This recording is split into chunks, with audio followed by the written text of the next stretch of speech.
Ano ang tunay na kahulugan ng church? So ito po yung topic na pag-aaralan natin ngayon. In other word is ecclesia. So, church. The word church in the New Testament Greek is ecclesia, which means called out ones or assembly. The term church also refers to the people of God, the community of all true believers for all time. It is a living, organic movement with the aim of fulfilling God's mission of redeeming the nation. Yung church daw, it refers to it means the called out ones or assembly. Pero yun nga, sa true church naman, it is refers to the people of God. It is tayo, the community of all the true believers of all time. So, napakaganda pag-aralan ng salita ng ating Panginoon. Tunay nga na maraming itinuturo dito ang ating Diyos na mababaon natin habang tayo nabubuhay dito sa mundo. Sabi nga doon, it is also an assembly of unbelievers. Ano po yung ibig sabihin ng church? So, sabi po doon sa ating topic ngayon na matatagpuan sa Matthew 16 verse 18 ating verse. Sabi doon, "And I tell you that you are Peter, and on this rock I will build my church, and the gates of Hades will not overcome it."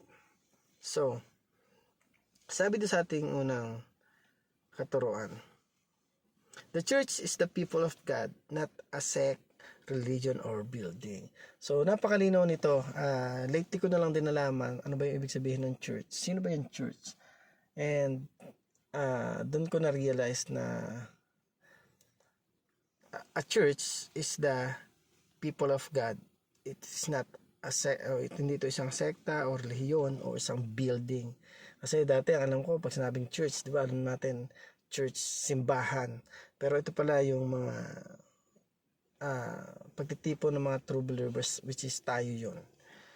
Number 2, the church is the body of Christ, a living, organic movement. So, yung church po, it is the body of Christ. Binubuto ng body ng ating Panginoon. And it is a living, organic movement na kung saan ay naglalayo na ipahayag, ipakilala ang ating Diyos na dakila at higit na mga pangyarihan sa lahat. Number 3, the church mission is to transform the nation, making non-followers into followers of Christ. So, ang mission po ng church is to transform the nation. Ibig sabihin, saan ba magsisimula yung transformation? Una, sa atin na nakakilala na sa ating Panginoon. And our goal is to make a non-believers be a followers of Christ. Ibig sabihin, paano natin ito magagawa? Una, kailangan muna nating baguhin o magpabago sa ating Panginoon. Ano man yung mga nakasanayan natin dati, once na isuko na natin sa ating Panginoon, I do believe na talagang magagawa natin kung ano yung kalooban ng Diyos. Number 3, yan nga, mission is to transform the nation, making non-followers into followers of Christ. So, para naman po sa ating application, sabi dito una, start a church planting movement like that of the New Testament. So, ito naman talaga yung mahalaga na habang tayo natututo, itry natin na disciple. Kasi ito yung mabilis na paraan para mas mabilis nating makonquer o ma-share yung salita ng ating Panginoon na once na marami na tayo natutunan, then yung bawat nasasakupan natin, i-apply na natin na talagang unahin natin na makakilala rin sila sa ating Panginoon. So, paanong paraan natin mapapabilis ito? Siyempre, yung pagbabago natin. Kung paano tayo makisama, kausapin, at ipakita yung ugali ng bilang isang tunay na Kristiyano. Number 2, start a Bible study group and call it a church. So, yung church po, tayo, hindi naman yan ibig sabihin na sa church lang mismo o yung sinasabing building.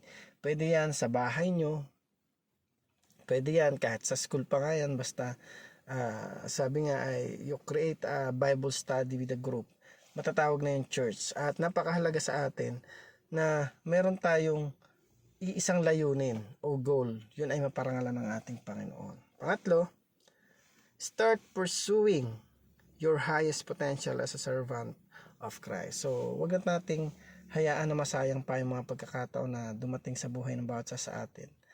Yung parangalan ng Diyos, i-honor ang Lord sa lahat ng aspeto ng ating buhay ay isang magandang layunin o paraan para ma-spread natin yung salita ng ating Panginoon. Yung una, makita sa atin kung paano dapat sumusunod, kung paano dapat isa pamuhay yung natututunan natin, naririnig natin, nababasa natin sa Bible. Ito yung magbibigay ng daan para ma-pursue natin yung highest potential of a true servant of God. So again, thank you for watching and God bless you.